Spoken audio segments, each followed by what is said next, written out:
예, 반갑습니다. 이갑식입니다. 마스크를 쓰고 늘 강의를 하니까 그냥 지금도 쓰고 할게요. 코로나가 아직도 여전히 많기 때문에 제가 조심해야 되니까. 뭐 되나요 이게? 음, 예, 오늘은 설명회입니다. 설명회니까 아무래도 입시에 대한 얘기를 좀 많이 할 텐데 보통은 이제 공개 특강이 있고 설명회가 있어요. 근데 공개 특강은 제가 어떻게 수업을 한다라는 것에 이제 중점을 둔다면 오늘은 아마 제 수업 자체보다는 정보에 대한 게 더 많으실 것 같은데 요 PPT는 PPT는 그닥 그 자료가 많이 들어가지 않습니다. 그래서 아마 그 종이로 된 발표 계시죠? 거기 아마 설명이 상세히 있을 테니까 여기서 없는 부분은 그 참고를 하시면 됩니다. 우선 뭐 저에 대한 간단한 소개해야 되겠죠. 그 한 장 넘기시면은 그 상세히 나와 있으니까 강사 정보에 대한 공개 때문에 그런 거니까 그 참고로 보시고 저는 뭐 대학을 졸업한 얘기를 하기는 좀 쑥스러울 정도로 오래전에 졸업했는데 고려대 정치외교학을 전공했고 법학을 부전공했고 논술 관련된 것은 뭐 한 20년 가까이 얼추 보니까 그 정도는 된 것 같아요. 그리고 김행편입에서 처음에는 이 김행편입이 아니었고 메가 스터디 그룹에서 만든 메가 UT라는 그 편입 학원이 있습니다. 그게 연대가 논술을 도입하자마자 만든 건데 그게 2012학년도입니다. 꽤 오래됐죠. 그때부터 여기서 강의를 하고 있는데 저는 그게 아직 그때 수강생 얼굴도 정말로 기억이 나요. 근데 계산해 보니까 그 학생들이 벌써 14년 전이니까 30대 중반 아마 뭐 결혼도 했을 것 같고 세월이 많이 빠르죠. 그래서 그 정도로 보시고 현재도 여기서 주로 수업하지만 뭐 고등부 논술도 하고 있고 우리나라 논술은 대입 논술이 기본 모태입니다. 여러분 아마 고등학교 때 그 대입 논술을 하셨다면 그거는 굉장한 도움이 될 겁니다. 근데 그대로 믿고 있어서는 안 돼요. 여러분 수능을 열심히 했겠지만 지금 수능 시험 보라면 당장 볼 수는 없죠. 공부 좀 해야 되겠죠. 마찬가지니까 저희가 그 논술로 대학을 붙었다고 해서 이것도 그닥 쉽다라고 볼 수는 없지만 하지만 그 문제가 아주 흡사합니다. 그래서 늘 봤던 뭐 요약하시오, 비교하시오, 뭐 평가하시오, 설명하시오, 뭐 도표 해석하시오 이런 식의 문제를 안 봤을 텐데 편입도 마찬가지니까 그 정도는 여러분이 충분히 활용하실 수 있을 것 같아요. 그렇게 보시고 여기서 여러분이 하나 재밌는 자료인데 여기 화면이 잘 안 보이시면 종이 넘겨 보시면 그 편입 논술 모집 정원하고 그 다음에 대입 수시 모집 정원 비교하는 표가 있을 거예요. 그 표입니다. 이제 표가 나와 있어 갖고 답이 이제 보이니까 여러분이 금방 보실 텐데 아마 지나가는 사람한테 누구든지 여러분이 그 연대 편입 논술 모집 정원하고 그 수시 연대 논술 모집 정원하고 어디가 더 많을까라고 물으면은 일단 직관적인 생각은 당연히 수시가 많겠죠. 많아야 될 것처럼 보이죠. 그 신입학이고 편입학이니까. 근데 놀랍게도 우리나라는 그렇지 않습니다. 그래서 지금 노란색 표시된 부분이 2025학년도 편입 논술 모집 정원이고 그 왼쪽이 2024학년도 편입 논술이고 그리고 맨 오른쪽이 수시 논술입니다. 2025 연대입니다. 뭐 계산하지 않더라도 얼추 봐도 그냥 얘가 뭐 훨씬 적죠. 숫자 차이가 비교가 크죠. 이거는 2024 대비 이번에 증가한 표인데 그 와중에 또 더 증가하고 있죠. 그래서 그 끝까지 한번 통계를 보시면 총원 보시면 밑에 보시면 연대 편입 논술이 154명입니다. 이번에 작년에 132명이었고 22명이 증가했어요. 근데 수시 논술이 94명입니다. 약 한 1.6배 정도. 근데 여기서 또 우리가 고려하지 않는 데이터가 일반 편입이에요. 학사 편입도 있겠죠. 학사 편입까지 고려하면은 학사 편입은 연대 같은 경우는 총원을 이렇게 명시를 하지 않습니다. 그냥 몇 명 이내라고 하면 돼 있어요. 57명 이내라고 돼 있는데 그 이내니까 최대 57명이라는 뜻이겠죠. 뭐 대충 우리 얼추 50명 잡더라도 아까 154명이었죠. 200명이 넘는 뜻이죠. 그래서 현재 연대 그 편입 논술이 약 200명 정도 적게 잡아도 200명. 근데 수시 논술이 100명이 안 됩니다. 2배 이상 차이 나죠. 이건 여러분이 아마 그 놀라운 사실이에요. 사실은 이거는 제 생각에는 뭐 죄송합니다. 그뭐 9시 뉴스 나와도 전혀 문제가 되지 않을 정도로 아주 큰 그 교육계에서 큰 뉴스라고 볼 수 있을 텐데, 근데 여기서 우리가 생각하실 게 원래 이러지 않았고 여러분이 이렇게 된 이유가 있어요. 그 이제 고등부 입시 전형 탓인데 이게 그 현재 고대는 좀 다릅니다. 제 고대는 언급하지 않고 있죠. 고대는 숫자 보면 화가 나서 얘기 잘 하지 않는데 연대만 기준으로 봤을 때 어차피 여러분이 연고대는 시험제도 같습니다. 문제도 비슷하고 그래서 만약에 연대 고대가 전혀 다르다면 여러분이 선택을 해서 공부를 해야 되겠죠. 나는 연대만 준비하리라 뭐 고대만 하리라 아니면은 연고대 둘 다 하리라. 근데 지금은 그런 고민이 전혀 없는 것이 둘 다 논술인데 그 논술이 어차피 전체를 다 해야 됩니다. 그래서 나는 연대만 준비한다 고대만 준비한다라는 선택은 전혀 무의미합니다. 그래서 물론 고대도 많이 뽑으면 좋겠지만 적게 뽑는다고 해서 전혀 문제가 안 되는 것이 뭐 동차로 둘 다 붙어도 어차피 학교는 하나 가야 되니까 마찬가지예요. 그죠? 이런 연대만 오래 공부해도 충분합니다. 그래서 연대 편입 논술이라고 했을 때 여러분이 가장 큰 특징이 모집 정원입니다. 최근에 와서 급증하고 있고 재작년부터 이제 2년째 됐거든요. 그러니까 재작년 그러니까 연도로 말하면 2024년도죠. 2025 이때에서 이제 급증하고 있는데 요 이유가 있어요. 그 물론 제 분석이긴 한데 저는 이전부터 예측했던 겁니다. 왜냐하면 이때가 여러분이 지금 현재 얘네들이 현재 지금 대학교 3학년이죠.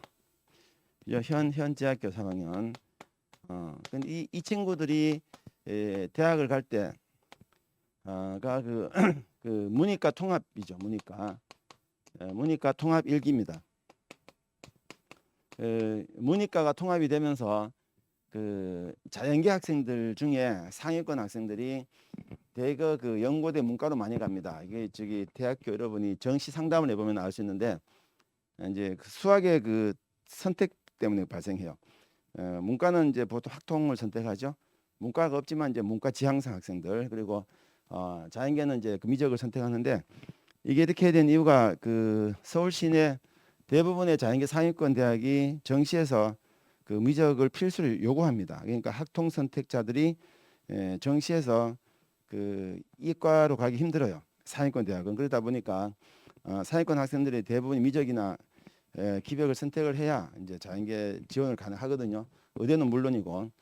근데 이 친구들이 이제 자기가 원하는 대학을 못 갔을 경우에 예를 들어서 한 서성 한의 정도 갈 수 있는 학생은 정시에서 그 문과로 돌리면은 연고대를 갈 수 있습니다. 그 표점의 차이가 발생해요.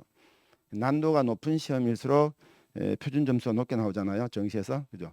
근데 보통 정시는 그 표점을 많이 쓰니까 그러다 보니까 통계가 나오지 않았는데 여러 가지 추측에 의하면 연대 고대 그의 한 그 상경계열 같은 경우는 절반 이상 상경은 이제 숫자 다루는 과들이죠. 경영, 경제, 통계 이런 과들.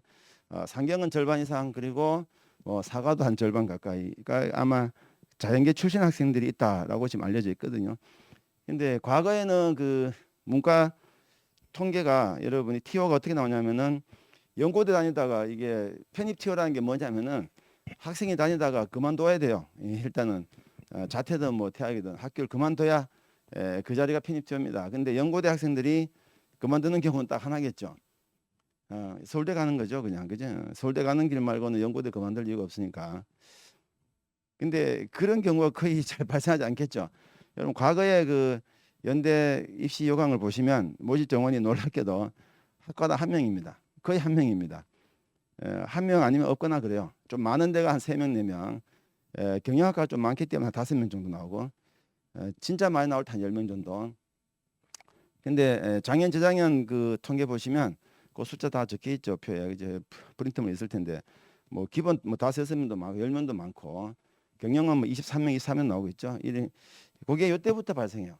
딱 그 정확히 일치합니다. 지금 그래서 아마 이렇게 모집 정원이 늘어나는 것은 뭐 저도 단정을 못하지만 이건 입시 요강이 나올 때에 돼야 알 수가 있어요. 그 전에 입학처 전화해봤자 아무도 대답 못합니다. 여러분 아무리 이걸 제일 궁금해하시는데 이게 알 수가 없어요. 그 입시 요강은 늘 11월 말에 나옵니다. 그때 가서 우리가 알 수 있어요. 근데 그 이제 제가 서두에서 연대고대 시험제도 같다라고 말씀드렸던 게 중요한 것이 만약에 이게 시험제 달라버리면 여러분 어떤 태기를 해서 공부를 해야 될 텐데 태기를 해서 공부했는데 나중에 그 학교에서 모집 정원이 없어버리면 이 공부가 조금 애매해지죠. 근데 연대고대는 그럴 필요가 없다는 거야. 그죠? 지금 봐서는. 고대는 왜 안 그러냐? 이 고대는 또 다른 이유가 있습니다. 이게 조금 역사적인 이야기인데 박근혜 정권 때 그 최첨단 학과 신설이라는 그 이슈가 있어요. 그러니까 정부에서 각 대학별로 해서 최첨단 학교를 한 3개인가 개설하라 이렇게 합니다. 근데 이게 우리나라는 그 졸업 정원제이기 때문에 그 학생 숫자가 함부로 못 늘어납니다. 왜냐하면 학생 숫자가 늘어나면 그게 비례해서 교수진도 갖춰야 되고 또 건물이라든가 기타 등등이 다 비례해서 갖춰야 되거든요. 그러니까 이게 티오가 안 늘어나니까 저기 함부로 못 늘리니까 학과는 새로 만들었는데 정원을 유지하려면은 방법이 어디선가 끌어와야 되겠죠. 그게 이제 편입에서 끌어가요. 그래서 그때부터 편입 티오가 확 줄어듭니다. 고대가 원래 연대보다 편입이 더 많았습니다. 고대가 전체 숫자 학생이 연대보다 많아요. 아마 우리나라에서 가장 총원이 많은 게 아마 고대일 겁니다. 학과가 많습니다. 일단 연대 사범대가 없어요. 아시죠? 연대 사범대 없습니다. 무슨 교육학과 있잖아요. 교육학과라는 과는 있지만 과목이 붙은 교육학과 없죠. 뭐 국교, 수교, 연계는 게 없죠. 연대는 고대는 다 있거든요. 그래서 이 티오가 원래 더 많았는데 이게 그때부터 티오가 거의 사라지고 있어요. 그래서 고대는 작년에 일반 편입이 총원이 9명입니다. 놀랍죠. 지금 연대가 지금 일반 편입이 154명이었는데 고대가 9명. 그러니까 이제 고대만 놓고 보면은 여러분이 그냥 현혹되시면 안 돼요. 이거는 편입이 이게 의미가 없다 이렇게 보실 수 있는데 그건 고대만 그렇고 고대는 이 숫자가 늘어날 조짐이 있는가? 제가 봐서는 별로 없어요. 왜냐하면 최첨단학과에 대한 신설된 그 정원이 늘 그 정원은 필요할 거니까 그죠? 늘 가져가야 되겠죠. 그래서 학교를 이동하는 게 편입티오인데 연대만 어떻게 이동을 많이 하지 고대는 한번 들어가면 안 나오나 이런 건데 그렇지 않습니다. 근데 연대는 왜 그랬을까? 연대는 이 신설학과를 안 만들었어요. 개설 안 했습니다. 그래서 연대는 그때 정부가 이제 뭐 공고사항 정도였기 때문에 우리는 안 한다 해갖고 그대로 가고 있거든요. 그래서 아마 이 티오는 뭐 저도 물론 예측이긴 하지만 연대는 아마 이 티오가 그대로 유지될 겁니다. 유지되거나 아마 증가할 가능성이 크다고 보고 있죠. 이번에 이제 작년이 됐죠. 2024년에 무슨 일이 있었죠? 의대 증원 이슈가 있죠. 의대 증원을 했기 때문에 작년에 수능 그 지원생 중에 반수생이 역대 최고라고 지문 났거든요. 원래 나왔습니다. 그래서 아마 그 연고대 다녔던 자연계 학생들이 그냥 지나가겠죠. 아마 뭐 저라 그래도 아마 시험 봤을 것 같은데 그래서 아마 그 이탈률이 그 이전에보다 더 많으면 많았지 더 적진 않을 거예요. 최소한 그죠? 그리고 또 연쇄적인 거니까 그죠? 그래서 아마 그 연대는 내년에 티오가 훨씬 왜냐하면 이게 자연계 티오잖아요. 원래는 이게 통합이라는 게 그래서 중요합니다. 이게 중요한 겁니다. 의대라는 것은 자연계 학생들이 가는 곳이기 때문에 이 정원이 늘어나 봤자 문과는 티오가 늘어날 수가 없죠. 근데 이제 이게 통합이 되다 보니 이제 문과 학과 안에 자연계 학생이 들어와 있고 얘네들은 자기 문과에서 졸업할 생각이 원래 없어요. 근데 일단은 이제 학교를 높여서 레벨업해서 연고대 오는 이유도 있고 여러 가지 이유가 있습니다. 아주 속된 이유도 몇 개 있습니다. 재수를 꿈꾸고 온 학생들 중에 아마 재종반 같은 경우는 이제 서울대 합격생들은 반수를 하게 되면 이게 등록금을 전액 면제시켜주고 연고대 출신들은 뭐 반액 면제 이런 제도들이 좀 있어요. 그거를 노리는 학생도 제가 여러 봤습니다. 애초에 자기는 이제 재수 반수하려고 연고대 합격증이 필요한 경우도 있고 그런 경우가 그닥 많지는 않을 것 같긴 한데 어쨌든 연고대라는 학교 이름 보고 들어가는 자연계생들 많다. 얘네들이 이탈할 가능성이 예전보다 많다. 그죠? 그래서 여러분이 모집 정원에 대한 기대는 해도 될 것 같아요. 또 이런 얘기를 작년에 어떤 모 교수가 고려대에서 이 말씀하셨다가 이 고대 티오가 적은 바람에 나중에 학생들한테 항의를 많이 받았는데, 고대는 제가 봐도 이 티오가 늘어날 기미가 좀 적어 보이고, 연대는 최소한 뭐 현상 유지거나 더 나빠지지 않을 것 같아요. 그죠? 의대 정원 아마 사택에서 갖고 지금 뭐 정치가 죄송 목이 좀 안 좋아. 정치가 어수선하긴 한데 그거랑 상관없이 입시는 진행됐기 때문에 의대 정원은 원래는 아마 정부에서 추진한 대로 그래도 가고 있잖아요. 그래서 여러분이 기대하셔도 될 것 같습니다. 제가 다른 얘기보다 이 얘기를 많이 들은 이유가 그 편입을 준비하실 때 가장 중요한 게 사실은 편입은 대한민국에서 가장 쉬운 공부입니다. 그래서 제가 설명할 때마다 드리는 말씀이 대한민국에서 그 연고대를 가는 가장 쉬운 방법 중에 하나가 편입이다 이렇게 말씀드리는데 이유가 있죠. 아마 고3 때 여러분이 고3 재수할 때 아마 연고대를 다 꿈꿨을 텐데 그 가는 방법 세 가지가 있어요. 하나는 가장 알려진 수능으로 가는 방법. 가장 힘듭니다. 가장 힘든데 설문조사하면은 학부모님이나 학생들이 가장 선호합니다. 이건 아주 역설인데 이상한 현상이거든요. 전 세계적으로 이런 시험제도 사라지고 있는데 우리나라 사람들은 유독 그 정시학대를 좋아합니다. 정시학대하면 큰일 나요. 정시학대하면은 갈 놈만 가고 못 갈 놈 못 갑니다. 역전이 안 돼요. 역전이. 중요한 건 역전이에요. 역전. 그러니까 상승 그러니까 이게 성적이라는 것은 신분도 마찬가지고 사회가 건강하려면 어때요? 이게 신분 상승 가능성이 존재해야 되죠. 조선이 망한 이유도 신분이 고정이 된 사회는 망합니다. 언젠가는 그죠? 입시제도도 좋은 입시제도는 성적의 상승 가능성이 존재해야 돼요. 학교라는 게 여러분 떠올려 보시면 고등학교 때 공부 잘하는 학생이 그대로 공부 잘해서 서울대 가고 뭐 적당하게 그렇게 유지되죠. 가끔 몇 명이 이렇게 그죠 급등하거나 한 번씩 이제 기적 같은 학생도 보이지만 수능은 보통 그렇지 않죠. 그래서 만든 것이 이제 이명박 정권 때 학종을 만들었는데 이게 준비가 안 된 상태에서 만들다 보니 부작용이 있다 보니 이제 학부모 학생들이 다 싫어하죠. 뭘 쓰라고 하니 활동을 해라고 하니 뭐 그죠 뭐 자동봉진 그래서 자율활동 뭐 봉사활동 그죠 진로 탐색 등등 여러분이 그 한다고 무지 귀찮아하고 싫어하잖아요. 그냥 시험 쳐서 뽑자 이런 거예요. 그죠? 귀찮으니까. 시험 쳐 보면 너는 될 수 있을 것인가. 근데 이제 학생들이 될 수 있을 가능성을 갖고 있는 거죠. 그죠? 여러분이 이제 그런 걸로 하다 보니 자꾸 다시 우리가 수능이 늘어나는데 굉장히 안 좋아요. 이거는 거의 형제 고정이 됩니다. 내가 이기기 힘들어요. 앞에 간 놈도 가만 놀지 않기 때문에 그지? 근데 나는 될 수 있다라는 희망만 갖고 사는 거야. 요거 실수해서 틀렸으니까 그죠? 요건 문제를 잘못 봐. 요건 마킹 실수 깜빡했으니까 감기 걸렸으니까 그때 집중 못했으니까 온갖 이유가 다 붙죠. 근데 그게 늘 반복되죠. 항상 그죠? 그래서 두 번째가 학종이죠. 학종학 교과고 이거 일반고 기준으로 내신 한 1.5 정도입니다. 1점대 후반만 돼도 힘들어요.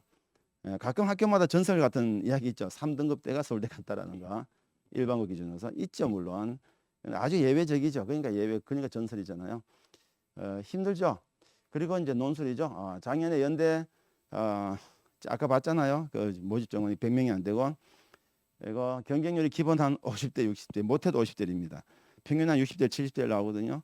여기서 여러분이 간과하지 말아야 될 것이 이거죠. 그 지원자들 여러분이 연대 수시논술 시험장에서 만나는 친구들은 누구냐 하면은 전국에 한 2,000개가 넘는 고등학교 전교 1등들입니다. 전교 1, 2등이 다 옵니다. 거기는 그죠.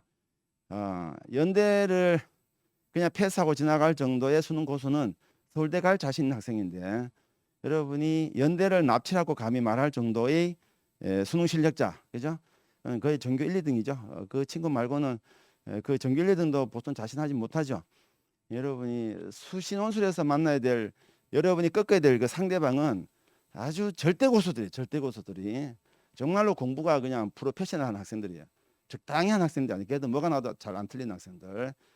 제시문 탁 주면은 바로 해석해서 바로 쓸 수 있습니다. 공부 잘하는 학생 논술 잘하거든요. 이거는 왜 그러냐면은 독해력 때문에 글을 잘 쓴 게 아니에요. 왜냐 논술은 글쓰기 능력을 보는 게 아니기 때문에 독해력이 탁월합니다. 그러니까 국어 비문학 풀어봤죠, 그지? 우리 말이잖아, 그지? 근데 똑같이 읽었잖아. 다 알아듣잖아. 하지만 문제는 누구는 맞추고 누구는 틀리잖아. 그게 독해력이거든요. 그건 여러분이 분명히 공부 실력이란 말이야. 그래서 이 공부 실력하고 논술은 굉장히 비례합니다. 그게 국어 독해력을 말하는 거예요. 수학 뭐 이런 걸 말하는 게 아니고, 난 고등학교 때 공부 못했는데 논술 못하는가? 그 문제가 달라요. 그래서 글을 읽고 나서 독해할 수 있는 능력이 논술의 핵심인데, 근데 그 세 가지가 여러분이 고등학교 때 연대 가는 방법인데 얼마나 힘들어요. 셋 다, 그죠? 어느 하나도 만만치 않잖아요. 근데 편입은 여러분이 오늘 다른 것보다 일단 굉장히 들어가기 쉽다라는 거, 좀 팩트입니다. 이유가 두 가지가 있어요. 모집 정원이 많다라는 거, 그리고 경쟁률이 무지 낮다. 모집 많으면 경쟁 낮겠죠. 또 하나는 준비하는 것이 굉장히 적습니다. 논술이 답니다. 정말로 다른 거 아무것도 없죠. 1단계 논술 100%. 그건 여러분 아마 제도는 다 아니까 1단계 논술 100%죠. 2단계는 논술 60에 2단계 40입니다. 둘 다 같습니다. 그죠? 똑같습니다. 제도가. 요 40이 얘는 서류입니다. 얘는 요 40이 요 면접입니다. 자, 이 면접도 굉장히 쉬운 면접입니다. 전공 면접 아니에요. 그래서 전공 관련된 지식을 체크한 것이 아니고 여러분이 지원 전공에 대해서 갖고 있는 기본적 소양들. 그러니까 쉽게 말씀드려 서류입니다. 서류. 서류 확인 면접 정도입니다. 이 서류라 이게 서류는 것은 그 학교서 정도입니다. 고대와 연대가 다른 점은 얘들은 서류를 받지 않습니다. 그러니까 여러분 대외 활동을 해서 뭐 봉사활동, 동아리 활동 등등 우리가 필요하거든요. 실제로 얘는 그걸 받습니다. 얘는 그걸 받지 않아요. 그러니까 증빙 서류를 내지 않습니다. 올해부터 바뀌었어요. 2025부터. 근데 요거 딱 하나 받습니다. 학교에서 받는데 요거 확인 면접입니다. 한 5분밖에 안 걸리고 질문 한 서너 개밖에 안 나와요. 그러니까 이건 별로 변별이 별로 없어요. 실제로 요 놈이 그냥 압도적이죠. 똑같은 거니까. 그죠? 그렇게 보시면 되고 그러다 보니까 이거 준비가 여러분이 아마 제가 받는 질문 중에 하나가 제가 다른 것도 해야 되는데 여기 논술에 얼마나 투자하면 되나요? 자, 이 연고대 편입 논술, 연고대 논술을 여러분이 준비하는데 주당 10시간 정도입니다. 제가 요구하는 것은 주당 10시간이면 제가 요구하는 공부를 다 할 수 있습니다. 요 강의를 포함해서 실제 그래요. 그러면은 여러분이 수험생이 공부하는 게 보통 우리가 아무리 못해도 하루 10시간 한다고 보거든요. 그러면은 주당 10시간이라는 것은 뭐요? 일주일 기준 봤을 때 하루죠. 하루 분량, 그죠? 1일 분량 정도의 공부다. 그죠? 7일 중에 일주일 단위로 봤을 때. 그러면 나머지는 뭘 할 수 있죠? 여러분 보통 대학생들이 제 수강생이 한 8, 90%가 다 대학교 재학생들입니다. 이 학생들이 가끔 중간 기말할 때 그런 얘기해요. 제가 중간 기말 또 바쁘고 해서요. 뭐 논술을 좀 쉬어야 될 것 같은데 이런 얘기 하는데 수강생의 8, 90%가 다 그런 학생들이에요. 그러니까 이게 그 정도 공부량은 이제 소화해야 되는데 그 정도도 안 하려고 하는 학생들, 그러면 안 되죠. 요 정도면 여러분이 연고대 논술은 충분히 준비가 다 된다. 그러면은 이제 공인영어 해야 되잖아요. 공인영어 준비하시고 그다음 대학교 성적 관리 여전히 하셔야 되고 그다음에 편입영어 할 생각이 있으면 편입영어까지 괜찮습니다. 가능합니다. 알았죠? 가능한데 뭐 겁나죠. 내가 편입영어랑 학교 수업이랑 지금 연대 논술을 다 동시에 할 수 있을 것인가? 겁나는 게 아니고 그만큼 공부할 생각이 아직도 안 잡혀 있는 겁니다. 그러니까 연대 고대를 가려고 하면은 적어도 하루 10시간씩 일주일 정도 공부를 할 수 있는 마음가짐이 먼저 세팅이 돼야 되는데 지금처럼 이제 룰루랄라 하고 살려고 하는데 연고대도 가고 싶은데 그리고 불안하니까 편입 영어도 하고 싶은데 그리고 성적도 관리하고 싶은데 하려다 보니까 오씨 어떻게 하지 이 느낌이 드는 거죠. 근데 하루 10시간만 하면 충분히 다 하고 남는데 그러니까 공부를 할 생각을 하지 않은 상태에서 이제 계획을 세우다 보니까 불안해 보이고 힘들어 보이는데 전혀 힘든 공부량이 아니죠. 이 정도는. 그죠? 여러분이 고3 재수생을 떠올려보면은 이건 아무것도 아니에요. 시간 남아 돌겠죠. 그래서 1월 달에 이제 요걸 하는데 앞에 책이 있는데 저는 제가 다 쓴 책을 합니다만 이건 아직 2025 대비입니다. 2026 버전 아직 안 나왔어요. 문제를 복원해야 되는데 문제 복원은 이제 어제 제가 완전히 마쳤는데 문제 복원하고 합격생 발표 나오고 합격생 답안 확보하고 등등 해서 그건 3월 수업 때부터 갈 겁니다. 작년 책인데 요 보는 요 세 권이 가장 빅3입니다. 공부에 가장 중요한 세 권이에요. 예, 그 공부는 똑같습니다. 논술 공부 힘들어하지 마시고 모든 공부의 기본은 이게 빅3가 있죠. 첫 번째가 이론편입니다. 여러분 수학이든 국어든 뭐든 이론편을 공부해야 되고, 두 번째가 기출문제. 가끔은 그 기출문제를 시험 직전에 공부하는 학생들이 이제 바보입니다. 그러면 안 되죠. 기출문제 미리 해야 되죠. 그래야 공부의 방향을 잡죠. 그 세 번째가 이제 실전 연습 문제. 그 세 가지, 이론편, 기출문제, 실전 연습. 이 세 가지가 모든 공부의 기본. 수능도 마찬가지죠. 논술도 마찬가지라고 보시고 그렇게 이해를 하시면 됩니다. 앞에 수업을 듣고 오셔서 좀 피곤해 하시는데 그래도 요거만 좀 몇 가지만 들으시고, 요거는 이제 1년 이제 컬인데 크게 보는 거 세 가지를 기억하시면 돼요. 다시 이론편이 있고 기출편이 있고 그다음에 실전편이 있다, 이렇게 보시고, 기출은 연대 고대 둘 다 해야 됩니다. 자기는 고대 안 쓴다라고 이런 말 하지 말고, 왜 문제는 같습니다. 돌고 돌기 때문에 고대에서만 나오는 문제가 고대에만 나오는 게 아니기 때문에 그래요. 연대도 마찬가지고. 그래서 이거는 이제 1년 컬입니다. 그게 더 세분화됐다라고 보시면 돼요. 이렇게 보시면 되고, 그리고 기면 편입은 그 수업 방식이 저기 등록 방식이 다 2달씩 갑니다. 그래서 홀수달이 개강달이에요. 1, 3, 5, 7, 9가. 그다음에 짝수달도 개강은 합니다만 짝수달은 이제 중간에 들어오겠죠. 1, 2, 3, 4 회가 홀수달이고 짝수달이 5, 6, 7, 8 되겠죠. 그러면은 앞에 지나간 거는 역으로 되겠죠. 그 학생은 5, 6, 7, 8 듣고 그다음 홀수달에 1, 2, 3, 4 듣고, 그죠? 이렇게 되니까 조금 이게 스텝이 좀 꼬이는 느낌이죠. 가급 홀수달로 하시는 게 좋고, 요거는 제 수업 방식의 특징이에요. 그래서 기본 수업은 그 아마 고등학교 때 논술을 해보셨던 학생은 가장 큰 차이가 하나 있습니다. 고등학교 논술은 여러분이 수업 때 쓰기랑 첨삭을 동시에 진행을 다 해요. 그러니까 어머님들 생각과 다르게 고등부 논술은 그 강사가 수업 내내 강의하는 수업이 아니에요. 4시간 수업 하잖아요. 2시간은 저도 고등부 지금 하고 있습니다만 2시간은 제가 강의를 하지만 2시간은 원고지를 주고 쓰라고 합니다.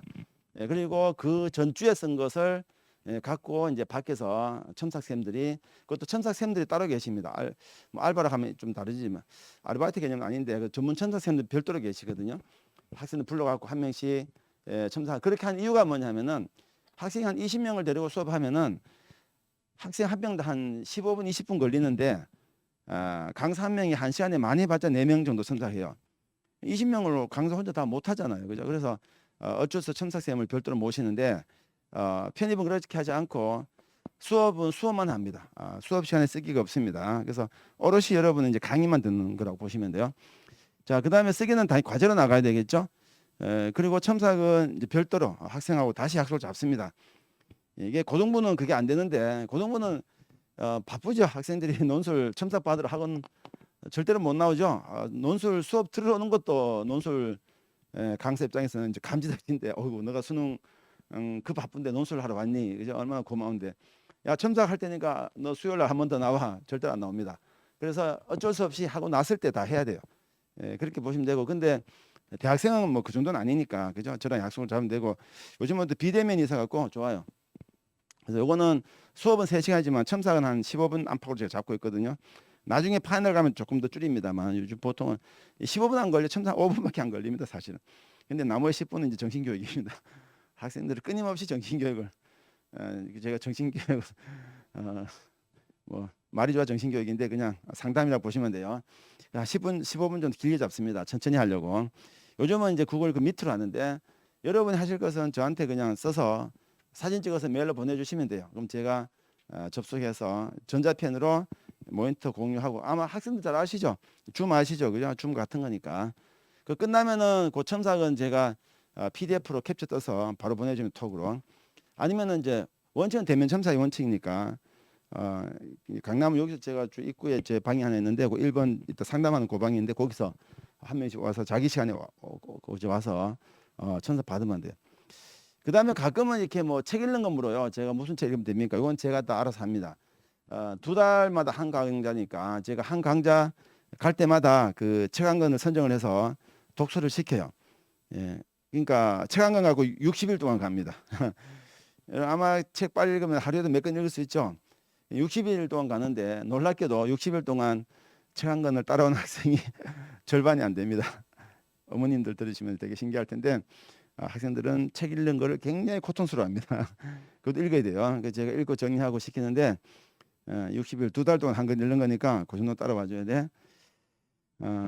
그리고 나중에 이제 성적 처리도 하고 뭐 등등 해서 이게 수업이 하나의 컨셉이에요. 여러분이 수업이 3시간이 수업이 아니고 전체가 하나의 수업이라고 보시면 돼요. 그래서 요 전체 다 걸리는 시간을 제가 10시간 이야기하는 겁니다.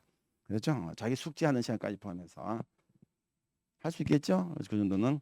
그리고 공부하다 힘들면은 그 결과물을 자꾸 떠올려요. 우리가 어머님들은 잘 이해하실 텐데 직장 다니는 사람들이 힘들어할 때마다 떠올리는 게 월급날이거든요. 그거 기다리면서 열심히 일한단 말이야, 그지? 그래야 이제 그때 뭐가 들어오니까 여러분은 연대 합격생이 된다, 그죠? 내년 이맘때는 연대생이 된다라고 생각하시면은 요 정도 공부는 충분히 감수할 수 있죠. 이거는 이제 1, 2월 달 공부 기본 이론편입니다. 뭐 내용까지 기억하실 필요는 없는데 아마 고등학교 때 논술 하는 학생 알 거예요, 그죠? 많이 본 것들이다, 그죠? 뭐 많이 본 것들이다. 이게 공부의 전부입니다. 모든 공부는 요 안에서 다 나옵니다. 그리고 1년 컬이다 보니까 뭐 2단계라고 해서 이거는 주제편인데 구체적인 내용들에 대한 간단한 소개이고 요거는 이제 제 수업의 특징 중에 하나인데 이건 뭐냐면은 요즘에 대학교 보면 트랙이란 말 좋아하잖아요. 그래서 논술도 투트랙입니다. 앞에서 봤던 것은 정규과정. 정규과정은 3시간 아까 봤죠. 3시간짜리고 요거는 브릿지 강의라 그래서 이제 모든 수업을 뭐 연결 브릿지가 다르잖아요. 연결시켜 준다 이렇게 보시면 되는데 전문 특강이면 이건 2시간짜리입니다. 요걸 여러분이 이제 1, 2월 때는 3, 4월부터 하는데 이거 꼭 들으세요. 들어야 되는 이유가 두 가지 있는데 첫 번째는 이게 수강료가 되게 싸요. 작년 같은 경우 원래도 그럴 것 같은데 뭘 학원이 결정하지만 작년에 이게 거의 한 70% 가까이 디실 합니다. 학원에서. 저도 그 얘기 듣고 좀 깜짝 놀래가지고 왜 이래 할인이 큽니까 했더니만 이거는 학원이 매출 용도가 아니고 학생들 합격생을 늘리자는 뭐 취지다. 최소한의 관리비 정도. 그래서 저는 30% 디시되고 70% 받는 건 줄 알았는데 70%를 디시하고 30% 수강료 내더라고. 아마 원래도 그럴 것 같은데 그러면 꼭 들으세요. 일단 뭐 가격 싸다고 무조건 좋은 건 아니지만 두 번째 전문 특강입니다. 이거는 어떤 특정 파트를 집중 강의하는 겁니다. 예를 들어서 아까 기본편에서 도표 분석이 연대고대 2번은 이제 필수로 나오거든요. 연대고대 사회논술 2번에 필수가 도표가 나옵니다. 근데 여기에 이런 편에서 하루밖에 수업을 못 해요. 진도가 나가야 되기 때문에. 그래갖고 턱없이 부족하죠, 사실은. 그래서 이런 것들을 더 집중해서 가르치겠다 이런 뜻이에요. 나머지도 마찬가지. 그래서 브릿지 특강 해서까지 해서 여러분이 수업 듣는 것이 그럼 3시간 해서 2시간까지 해서 5시간 되겠죠.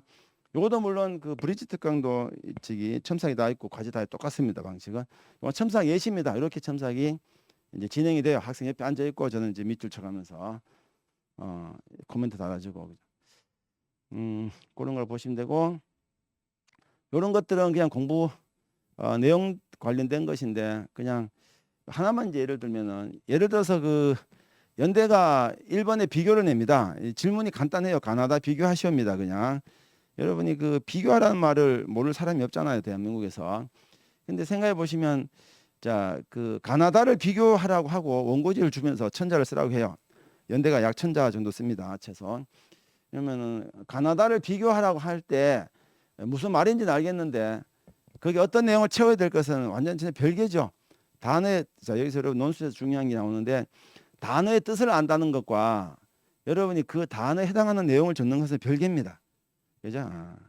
사랑이란 단어는 다 알잖아요. 근데 다 사랑을 제대로 하진 않죠.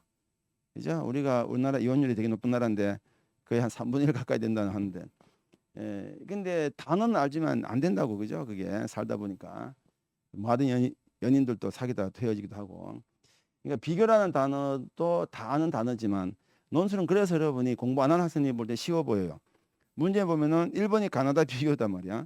2번은 뭐 가를 근거로 나다 평가래. 이 말 뜻은 이해되니? 이래 제시문부터 보니까 무슨 말인지 다 알겠어. 우리말이니까. 그죠? 근데 실제로 그렇지 않다는 거야. 쓰는 방법이 정해집니다. 개요라고 하는 거죠. 여러분이 개요는 대충 적는 것이 아니고 천자 정도면은 문장이 20개 들어갑니다. 한 문장 50자로 보거든요. 그러면은 첫 번째 문장부터 20번째 문장까지 문장 20개를 세팅을 할 수 있어야 돼요. 여러분 고등학교 때 논술을 어떻게 했는지 모르겠지만 만약 그렇게 안 했다면 잘못한 겁니다. 그 개요라는 것은 대충 뭐 첫 단락, 둘째 단락, 단락만 대충 구분하는 것이 아니고 문장 하나하나를 다 세팅하는 게 개요입니다. 저 천자 정도 쓰면은 문장 20개. 그죠? 고대 1번 문제가 400조 요약이거든요. 400조 요약은 문장 8개. 8개 문장을 세팅을 다 해야 돼요. 그 세팅한 상태에서 그 세팅된 설계도를 보면서 여러분은 원고지다 글을 쓰는 겁니다. 알았죠? 그 논술이 왜 가능하냐면은 아니 글쓰기가 왜 가능합니까? 아니요. 논술은 객관식이라서 그래요. 논술 객관식입니다. 이게 뭐 글쓰기니까 주관식처럼 보여요. 여러분 주관식과 객관식은 글쓰기랑 찍는 게 아니고 수능은 객관식이다. 왜 찍는 거니까 이렇게 보는데 잘못된 판단이에요. 그 누가 봐도 답이 같으면 객관식입니다. 그죠? 사람마다 답이 달라지면 주관식이고 대표적인 게 소설 시 같은 거잖아요. 내가 지금 사랑이라는 주제를 주고 한번 시를 써내봐라고 했을 때 같은 시가 나올 리가 없죠. 절대 나올 리가 없죠. 그죠? 나오면 둘 다 어떤 시를 뺏긴 거야. 그지? 그게 이제 주관식의 특징이죠. 근데 객관식은 그렇다. 이거는 여러분이 전국의 수능 자 논술을 잘하는 학생은 제시문 주고 1번 문제를 주면은 답이 비슷하게 나옵니다. 그렇죠? 그래서 논술은 객관식이니까 여러분이 우리가 대비가 된다. 객관식 아니면 제가 수업도 못 하겠죠. 제가 어떻게 가르쳐요? 이거는 이제 그 요즘에 가장 핫한 주제인데 평가형 그래서 이제 평가형도 마찬가지 문장이 순서가 있어요. 지금 주장이 나오고 이유가 나오고 그건 산수 나와서 제가 두 문자를 따서 주의 근상 이렇게 암기시키는데 모든 그 문제 유형마다 이런 식의 논리적인 로직이 존재합니다. 여러분은 저한테 그걸 배워가는 겁니다. 자, 제시문은 제가 못 찍어드려요. 저도 물론 예상 문제 찍습니다. 근데 이게 제시문을 어떻게 쿡 찍어서 맞추겠어요. 근데 뭐 작년 재작년은 정말 한 개씩 맞았어요. 정말 맞았는데 올해는 직접 맞은 게 없었는데 뭐 주제에 비슷하지만 여러분 저한테 배워달릴 것은 지금과 같은 그 로직이에요. 그죠? 그 로직만 배우면은 독해만 되면은 거기다가 이제 벽돌 찍어내듯이 찍어내는 겁니다. 정말 찍어내는 거예요. 제시문 2에서 여러분이 우리가 알고 있는 틀에다가 집어넣으면 답이다. 이게 이제 작년 이번에 나왔던 문제 2025 문제 같아요. 문제는 볼 거 없습니다. 이게 자 그죠? 그 이게 평가죠. 달을 근거로 가나 평가시오. 비판적 검토인데 평가입니다. 이거는 도표 해석이거든요. 사회 논술은 도표 원어입니다. 해석하고 이를 근거로 가나 평가하시오. 사회의 특징이요. 인문은 1번, 2번 둘 다 비교 나옵니다. 이것도 인문의 특징입니다. 여기 2025인데 자, 잘 보세요. 지금 잘 기억하셨다가 여기 2024입니다. 똑같죠 지금 아까 그죠? 가를 근거로 나다 평가하기 그죠? 1번 문제. 이거는 1번, 2번 둘 다 비교고 해석하고 이거 도표라 그랬죠? 이거 바탕으로 달을 평가하시오. 그래서 이 문제 자체는 내연 문제도 예측 가능합니다. 거의 이렇게 나옵니다. 특별한 게 없어요. 그래서 여러분 방법만 알면 되는 거죠. 그 다음부터는 이제 독해력인데 자 고대도 보시면은 고대 1번 보세요. 요약하시오. 그죠? 400자 요약. 2번은 1400자. 조금 다른 점은 1, 2번이 비중이 좀 다르죠? 연대는 비중 같습니다. 둘 다. 1번은 그죠? 제시문 그 요약 문제. 2번은 평가 문제. 요거 2024도 마찬가지예요. 아시겠지만 이 문제는 그 수시와 달리 학교에서 문제를 공개하지 않습니다. 입학자 아무리 뒤져도 안 나와요. 그래서 이거는 학원에서 복원하는 건데 이 복원이 좀 힘들어요. 원래도 저도 한 몇 주 걸렸는데 몇 주까지 안 갔나요? 학생들 불러가고 복원하거든요. 어제 복원을 완전히 마쳤습니다.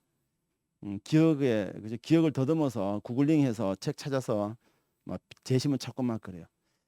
요거는 예전에 뭐 제가 수업 아직은 이제 금년거는 제가 복원 어제까지 하느라고 복원 어제까지라서 아직은 통계가 아직 안 나왔죠. 합계자 발표 안 나왔으니까 이건 작년 통계입니다. 이건 제 혼자 단독 그죠 수업했던 학생들만 대상으로 이거는 뭐 정보 공개라서 제가 오픈하는 거고 작년에 최종 합격이 27명 1차 합격은 60명 좀 넘었는데 27명입니다. 한 명 빠져있네요. 그렇게 이해하시면 되고 합격자 요즘에 이런 걸 또 증명을 해야 돼 갖고 합격증입니다. 작년 겁니다. 27장이죠. 그렇게 보시고 요거는 이제 그 수업했던 내용 중에 똑같았던 제시문이에요. 지금 양쪽이 표시되고 이거는 교재입니다. 왼쪽에는 시험 문제고 밑줄 친 부분이 같은 문장입니다. 요 같은 문장이 똑같은 제시문이 나오고 막 그랬어요. 이건 2023 이것도 작년 건데 이것도 마찬가지. 2024 그러니까 10월 말 마지막 수업 때 8차 하프 수업인데 거기에 나왔던 제 시문이 시험에 그대로 나왔습니다. 그 아리스토텔레스의 수사학에서 나온 건데 이렇게 제 시문이 적중될 때도 정말 있어요. 독해력 강화 프로그램은 여러분이 이제 스스로 자꾸 뭐 독해력을 어떻게 기를 것인가 걱정하지 마시고 이건 제가 시키는 게 있으니까 곧 따라오시면 됩니다. 그래서 제가 뭐 신문 사설 하루에 한 개씩 꼭 읽고 쓰기 정리시키고 그다음에 책 한 권씩 2달마다 한 권씩 그리고 브릿지 강의 아까 말씀드렸죠. 등등 여러 가지 방법을 제가 총동원합니다. 그래서 3시간 수업이 전부가 아니다라는 거. 아까 그 패키지 있죠. 그게 하나에 여러분 일주일 동안 해야 될 공부. 그런데 그걸 다 따라오는 게 되게 많아 보이죠.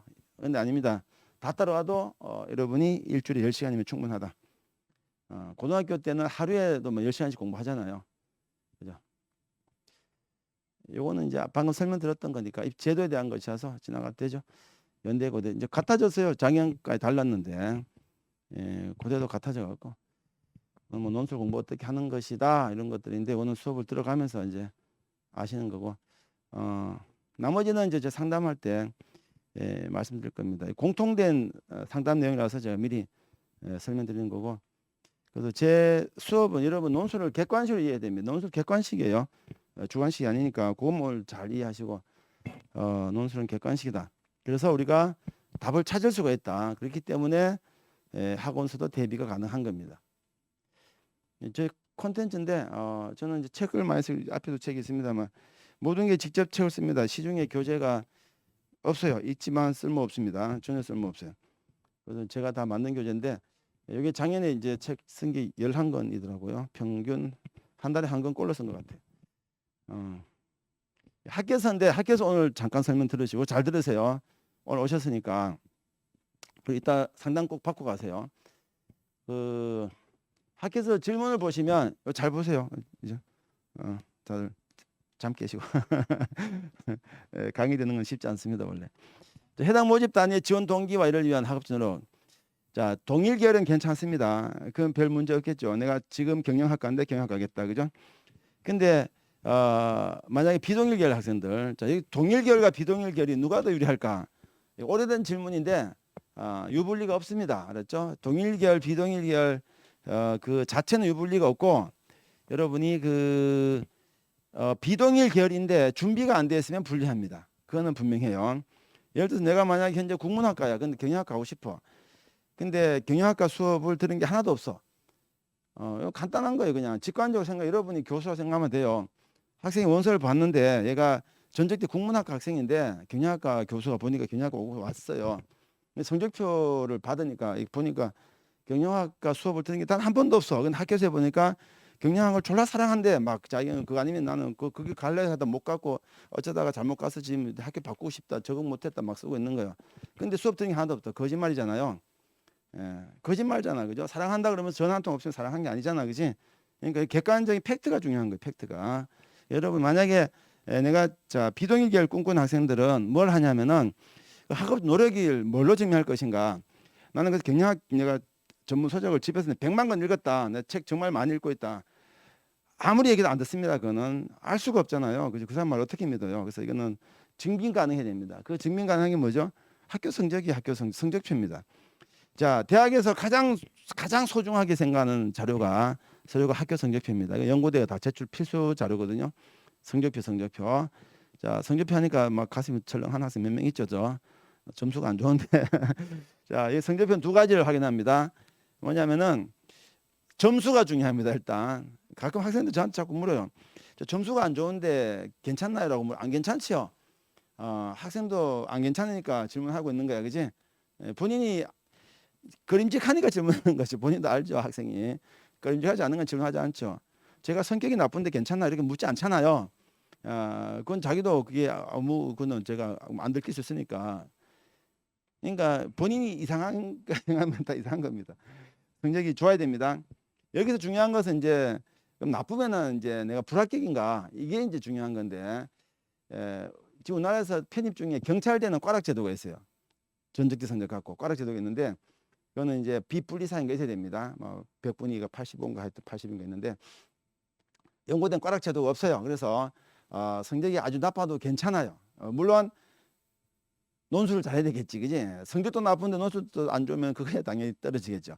그래서 전적 때 성적이 안 좋은 학생은 지금 현재 재학 중이면은 2학년 때 좀 끌어올리고 휴학 상태나 졸업이라서 이제 더 이상 픽스가 돼 버리면 이제 다른 부분에서 여러분이 좀 더 노력해서 회복해야 되겠다라고 일단 생각하셔야 되고, 만약에 과를 바꾸고 싶다 하면은 내가 지원하는 학과에 대한 그 학업적 노력을 증거를 남기세요. 그 증거가 뭐다? 수강 기록이다. 알았죠? 이번에 수강 신청할 때 내가 지원하고 싶은 그 미리 과를 정하라는 거예요. 지금 당장. 그래서 몇 과목 정도가 좋으냐? 많아서 좋습니다. 복전, 부전고, 이준전고 있으면 더 좋고, 그 많다라는 게 몇 과목이냐라는 건데 최소한 4과목 정도는 얘기합니다. 왜냐하면 우리가 4학기를 다니고 편입하잖아요. 한 학기 때 한 과목만 해도 4과목 나오잖아요. 그죠? 그래서 보통 근데 학교가 얘기한 적은 없어요. 제가 이제까지 살아오면서 편입을 계속 하면서 쌓인 저만의 경험치입니다. 자, 그 다음에 요 다양한 활동이 있죠. 활동 예시를 들어서 학교에서 그 5가지 예시가 있는데, 리더십, 봉사, 동아리, 연구, 취미입니다. 요 5가지인데 리더십은 리더의 경험이에요. 리더가 뭐죠? 직책입니다. 직책. 내가 어디선가 뭔가 직책을 맡은 경험들, 짱을 먹어봐야 돼요. 자, 그다음 봉사, 동아리는 다 아실 테고, 연구 활동은 저 대학교 1, 2학년 학생들이 대학교 교수 연구실에 팀원으로 자기가 같이 포함돼서 연구 논문에다가 이름 올리기 쉽지 않죠. 거의 불가능에 가깝죠. 그래서 여기서 연구 활동은 공모전 같은 겁니다. 공모전 같은 거. 공모전 많잖아요. 그죠? 연구 요거 그죠? 동아리 쉼표가 없는데 연구 동아리 공모전 같은 거. 공모전 여러분이 뭐 많을 텐데 그거는 열심히 좀 하시는 게 좋아요. 그냥 취미 활동도 포함됩니다. 취미는 뭐냐면은 동호회 같은 겁니다. 내가 혼자 나는 독서가 취미다. 나 영화를 뒷담 많이 보는데 일주일에 10개씩 본다. 그런 걸 말한 게 아니고 동호회 활동. 대학에서 말하면 동아리가 되겠지만 사회에서 보면 동호회가 되잖아요. 테니스 동호회, 자전거 동호회 등등 많지요. 이런 걸 포함하니까 이게 전혀 없다라고 하면 학생들은 자꾸 OX를 자꾸 묻는데, 이렇게 자꾸 물어요. 이게 전혀 없는데 괜찮나? 이렇게 자꾸 물어요. 초등학생식 질문인데 그렇게 하지 마시고 이제 불리한 거죠. 없으면은 감점이 생기겠죠. 감점이 생기지 이게 불합격은 아니죠. 아직은. 이게 전혀 없는 학생도 있습니다. 합격생 중에 제로인 학생도 있어요. 그래도 합격을 합니다. 알았죠? 그렇지만 다른 걸 잘해야 되겠지, 그죠? 그래서 없는 학생은 이것도 준비하기 좋겠죠. 그래서 이건 이번 학기에 미리 좀 준비하시고, 그 다음에 이게 당연히 지원 전공과 관련성도 묻습니다. 전공이 어떤 연관이 있는가 이렇게 묻고 있죠. 자, 그 다음에 세 번째는 요거는 미래니까 이건 3번은 볼 거 없습니다. 학업기획, 졸업 후 진로계획이 내가 미래는 거짓말이 없잖아요, 그죠? 그 내가 쓰면 되니까 그냥. 고대도 마찬가지입니다. 그건 큰 차이가 없어요. 여기도 마찬가지죠. 해당 모집 단위, 지원 동기 및 졸업 후 진로계획. 아까 나왔던 거랑 같은 질문이죠. 대학 시절 대외 활동, 그죠? 저거랑 마찬가지고. 이거는 학업계획, 그죠? 학생 목표 마찬가지다. 그래서 이제 1, 2월 달에 미리 알아보는 학생들은 이런 걸 제가 설명드릴 수가 있는데, 나중에 막 8, 9월 달도 오고 막 그러거든요. 그때는 이런 말씀 못 드리죠. 없는 대로 그냥, 그죠? 다른 거 열심히 하셔서 많이 해야 된다 이렇게밖에 말 못 하니까 지금은 시간 충분합니다. 그래서 여기 10시간 정도고, 그거 궁금해 하셨는데, 그죠? 구체적인 그 논술 시험 문제 있죠. 연대하고 고대하고가 논술 제도가 120분입니다. 이거는 100분이고, 얘는 인문사회가 분리되어 있는데 얘도 마찬가지 분리되어 있고, 얘는 영어 지문이 나옵니다. 제시문이 영어 지문이에요. 한 개만 있습니다. 다 그런 것이 아니고 제시문 4개, 사회계는 4개, 인문은 5개 나오는데 그중에 한 개가 영어 지문입니다. 얘는 영어 지문이 없어요. 글쓰기는 우리말로 씁니다. 당연히 우리말로 쓰고, 여기 언더우드가 있는데 언더우드는 이제 영어로 라이팅 하는 거예요. 그래서 여기서 또 많은 학생들이 착각하는데, 저희 언더우드 쓰기 때 왜 영어를 잘한대? 그죠? 미국에서 한 10년 살았다 이런 건데, 영어를 잘한다고 언더우드가 유리한 건 아니에요. 여러분 한국말을 못해서 논술을 못하는 거 아니잖아, 그죠? 한국말을 못해서 국어 시험 잘 안 나오는 거 아니잖아, 그지?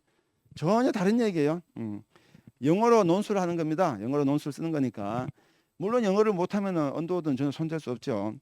영어로 라이팅이 안 될 거니까. 근데 영어로 라이팅을 할 수 있을 정도는 기본 베이스인 거지.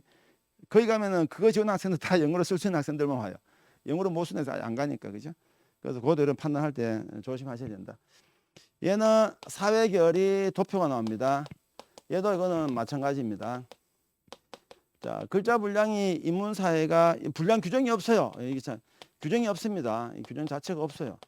없는데 보통은 문항당 1000에서 1200자 정도를 씁니다. 알았죠? 이렇게 보시면 돼요. 얘는 이제 1번이 400자 아까 봤죠? 2번이 1400자. 그러니까 분량이 같다 보니까 둘 다 50점, 50점이죠. 배점이. 얘는 이제 다르죠. 20점, 80점. 예, 그 정도로 보시면 돼요. 뭐 비슷비슷합니다. 대동소이하죠. 전체가. 그죠? 난이도는 연대가 더 높습니다. 더 어렵습니다. 많이 더 어렵습니다. 20분 많은데 20분을 능가할 정도로 더 어렵습니다. 얘들은 그나마 그 정도 어렵지 않은데 아까 봤지만 우리는 주 타겟이 연대니까 그죠? 어쨌든 좀 어렵게 공부해야 됩니다. 그래서 수시랑 뭐가 다릅니까? 라고 보는데 난이도가 높습니다. 알았죠? 수시랑 다른 점은 모든 게 다 비슷해요. 시간 120분, 연대 120분이거든요.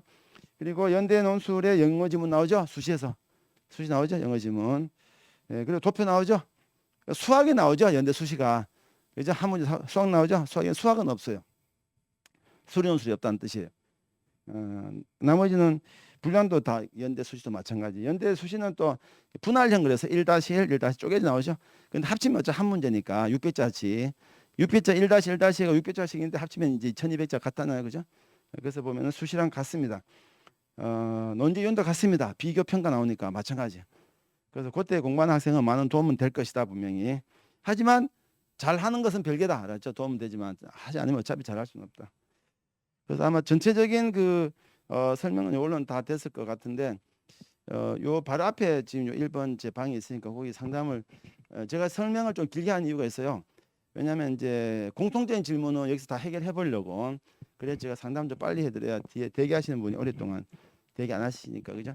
개인적인 그 질문만 몇 개 더 받으실 테니까 아마 1인당 5분이 채 안 걸립니다. 그래서 가급 전체 상담 꼭 받으시고 가시기 바랍니다. 오늘 설명에서 마치겠습니다. 예, 감사합니다.